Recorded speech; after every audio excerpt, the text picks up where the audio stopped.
যদি আপনার মোবাইলেও এইভাবে ওপরে গ্রিন ডট দেখতে পান তো তার মানে কি আপনার মোবাইলটা হ্যাক হয়ে গেছে, না হলে হয়তো আপনার মোবাইলের ক্যামেরাটা চালু আছে বা আপনার মোবাইলের যে মাইক্রোফোন হয়তো চালু আছে বা রেকর্ড হচ্ছে কিছু বা স্ক্রিন রেকর্ডিং হচ্ছে। আর যদি এইসব না হয় তার মানে আপনার মোবাইলটা টোটালি যেটা হচ্ছে টোটালি হ্যাক হয়ে গেছে, কেউ হ্যাক করে আপনার মোবাইলে যা অ্যাক্টিভিটি হচ্ছে ওটা সব কিছু দেখছে এবং চেক করছে। তো এর জন্য কী করতে হবে, এটাকে অফ করে দিতে হবে।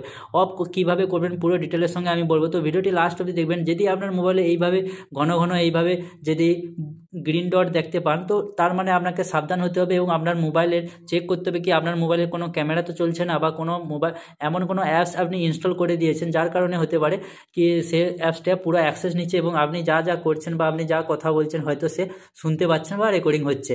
তো এইটা কীভাবে অফ করবেন আজকের ভিডিওতে আমি দেখাবো। যেমন কি দেখতে পাচ্ছেন আপনি কোনো ক্যামেরা যদি ওপেন করে বা আপনার মোবাইলে ফোন এলে এই গ্রিন ডটটা দেখা যায়, কিন্তু তারপরেও যদি আপনার মোবাইলে কোনো কল আপনি করেননি বা ক্যামেরা চালাননি বা কোনো রেকর্ড করেননি তবুও যদি এইভাবে গ্রিন ডটটা দেখায় তো তার জন্য আপনি অফ করবেন কীভাবে লাস্ট ভিডিওয়ে দেখুন, তবেই আপনি জানতে পারবেন। এই গ্রিন ডটটা হাঁটানোই দরকার, না হাঁটালে আপনার যেই প্রাইভেসিটা আছে হয়তো কেউ শুনছে বা আপনার প্রাইভেসি পুরো এখানে ভাইরাল হয়ে যেতে পারে বা আপনার যেই কথাবার্তা যা বলবেন ওইটা কেউ শুনতে পারে বা রেকর্ড হতে পারে। যেমন কি আমার এখানে দেখতে পাচ্ছেন এই রেকর্ডার অপশানটা চালু আছে, তার জন্য এই গ্রিন ডটটা আসে। আর এই রেকর্ডার অপশানটা আমি যখনই এখান থেকে ডিলিট করে দেবো বা বন্ধ করে দেবো তারপরে দেখুন এইখানে গ্রিন ডটটা হেঁটে গেছে। যদি আপনার মোবাইলে এই গ্রিন ডটটা না হাঁটে তো তা আপনি কীভাবে হাঁটাবেন বা কীভাবে আপনি চেক করবেন যে আপনার মোবাইল কেউ হ্যাক করে রেখেছেন নাকি, পুরোটাই আপনি জানতে পারবেন। তো ভিডিওটি লাস্ট অবধি দেখুন। তো সবার প্রথমে আপনাকে কী করতে হবে, আপনি যদি আপনার মোবাইলের সেটিংস ওপেন করে নিতে হবে। সেটিংস ওপেন করার পর আপনাকে কী করতে হবে, একটুখানি নিচের দিকে এসে আপনি যেটা হচ্ছে পাসওয়ার্ড অ্যান্ড সিকিউরিটি বা প্রাইভেসিতে আপনাকে ক্লিক করতে হবে। প্রাইভেসি ক্লিক করে একদম নিচে এসে এখানে আপনাকে খুঁজে নিতে হবে যেটা অ্যাপস পারমিশন ম্যানেজার। যদি না আসে বা যদি না খুঁজে পান তো সবার উপরে আপনি সার্চ করে নেবেন পারমিশন ম্যানেজার। দেখুন সবার উপরে চলে আসে পারমিশন ম্যানেজার বা পারমিশন ম্যানেজমেন্ট বলে পেয়ে যাবেন।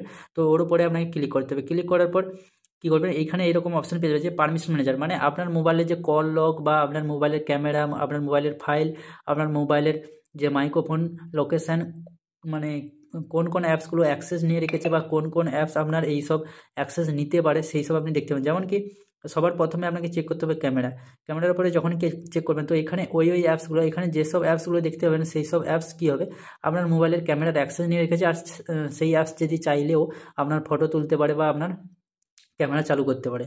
তো আপনাকে যেই অ্যাপসের ওপরে আপনার ডাউট হবে বা যেই অ্যাপসগুলো আপনি আপনার না জানা সত্ত্বেও ইনস্টল হয়ে গেছে সেই সব অ্যাপসে আপনাকে ক্লিক করে কী করতে হবে, এইভাবে ডোন্ট অ্যালাউয়ে ক্লিক করে দিতে হবে। তারপর কী হবে, আপনার এই অ্যাপসটায় পারমিশন আর হবে না, আর ওই অ্যাপসটাকে গিয়ে আপনাকে আনইনস্টল করে নিতে হবে। তো এখানে আপনি খুঁজে নিন কি আপনি কোন অ্যাপসটা ইনস্টল করেছিলেন বা কোন অ্যাপসটার উপরে আপনার ডাউট হচ্ছে, ওই অ্যাপসগুলো খুঁজে আপনাকে আনইনস্টল করতে হবে। এইভাবে আপনাকে চেক করতে হবে কি ফাইলের অ্যাক্সেস কে নিয়েছে। ফাইলের অ্যাক্সেস এই দুটো অ্যাপস নিয়ে রেখেছে, তো আপনি চাইলে এদেরকে রিমুভও করতে পারেন। ঠিক আছে, লোকেশন কোন অ্যাপসটা নিয়ে রেখেছে বা মাইক্রোফোন কোন কোন অ্যাপসগুলোর অ্যাক্সেস নিয়ে রেখেছে সেগুলো আপনি দেখে ওনাকে ডোন্ট অ্যালাউয়ে ক্লিক করে দিন, যাতে আপনার মোবাইলের প্রাইভেসি আরও বেড়ে যাবে আর আপনার এইভাবে গ্রিন ডট যদি থাকে হেঁটে যাবে। ঠিক আছে, তো এইভাবে আপনি আপনার মোবাইলটা হ্যাক করে রেখেছেন নাকি চেক করতে পারবেন। তো ভিডিওটি কেমন লেগেছে জরুর কমেন্টে বলবেন। এরকম ভিডিও পেতে হলে চ্যানেলটিকে সাবস্ক্রাইব করে রাখুন। দেখা হচ্ছে পরের ভিডিওতে, ততক্ষণ বাই।